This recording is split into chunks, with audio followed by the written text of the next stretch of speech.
Les cercles d'échange pour le développement des jeunes dans la région des Grands Lacs, CEDEJ, a sensibilisé ce vendredi 22 septembre 2023 les jeunes de différentes couches d'Ouvira à consolider la paix pendant la période électorale et post-électorale. C'est à l'occasion de la Journée mondiale de la paix célébrée le 21 septembre de chaque année. L'activité a eu lieu dans la salle de réunion de l'hôtel Suzanne en ville d'Ouvira au Sud Kivu. D'après le chef de programme du CEDEJ, M. Espoir Sango Iselela, cette matinée intégrité a été organisée dans le cadre d'identifier les facteurs pouvant amener des conflits et violences politiques pendant la période électorale afin de s'engager à adopter les comportements nouveaux pour préserver la cohabitation pacifique des peuples à Uvira et ses environs. Les objectifs que nous avons avec cette activité, c'était d'amener les jeunes particulièrement et toute la communauté vivant à Uvira à agir lors du processus électoral, donc avant et après les élections,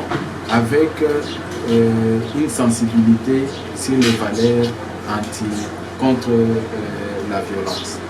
On voulait aussi amener les jeunes à s'émanciper, donc de ne pas agir sur base de ceux qui sont dits ou motivés ou manipulés par les politiciens et les autres détenteurs d'opinion communautaire et autres, mais qui sont en train d'agir sur base de leurs convictions, sur base du civisme. C'est ainsi que partant des recommandations formulées, nous, CEDEJ, nous allons continuer cette éducation civique étant une des grandes recommandations, une sensibilisation civique pour que la population, plus particulièrement les jeunes, s'émancipent de toutes les obédiences qui ne sont pas vers la construction de la paix, mais qui sont en train d'appeler vers la division. C'est ainsi que le CEDEJ, partant de cette activité, va prochainement organiser d'autres activités pour sensibiliser encore davantage les jeunes sur le civisme et sur la démocratie et la cohabitation pacifique. Maître Tchako Tchangou Ebambe, président du conseil local de la jeunesse d'Ouvira, premier facilitateur de cette matinée intégrité, a pour sa part parlé des innovations de la loi électorale. Et nous, on a été conviés dans cette activité pour que nous puissions exposer sur les innovations de la loi électorale de 2022 qui facilite l'organisation des élections en RDC. Vous le savez bien sûr qu'avec moi que nous sommes dans les procès électoraux depuis 2022 et que cette loi prévoit des défis qui doivent être relevés, parmi lesquels on a cité qu'il y avait un défi de dysfonctionnement de la CENI, mais aussi la CENI n'avait pas affiché les voix bureau par bureau, mais également celui lié à la machine à voter, qui était une vraiment innovation des élections de 2018.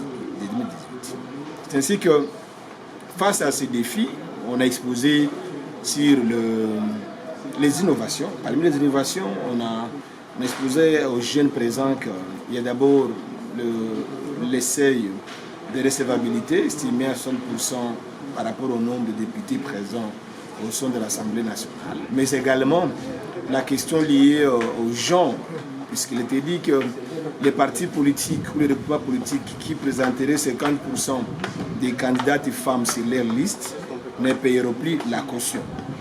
Malheureusement, nous avons observé ce qui s'est passé dans les dépôts des candidatures. Outre cela, nous avons vu aussi comme innovation l'obligation faite à la CENI d'afficher les résultats électoraux bureau par bureau.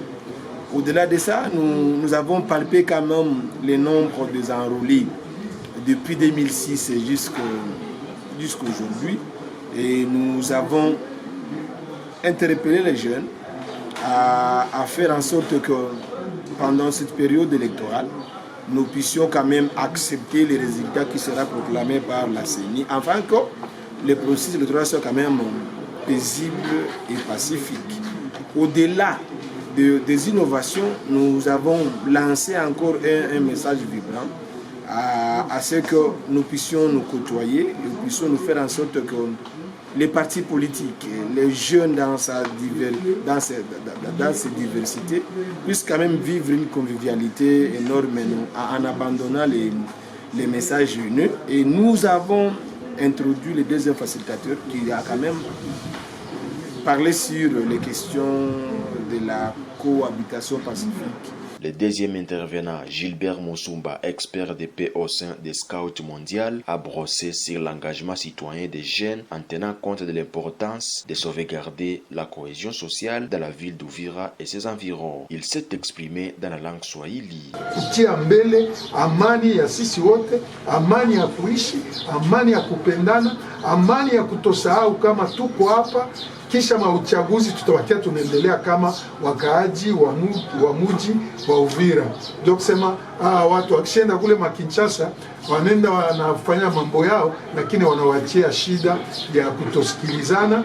Kisha tunaanza kuwa maadui, na japo tuliposha kuwa wandugu kama Kongomani.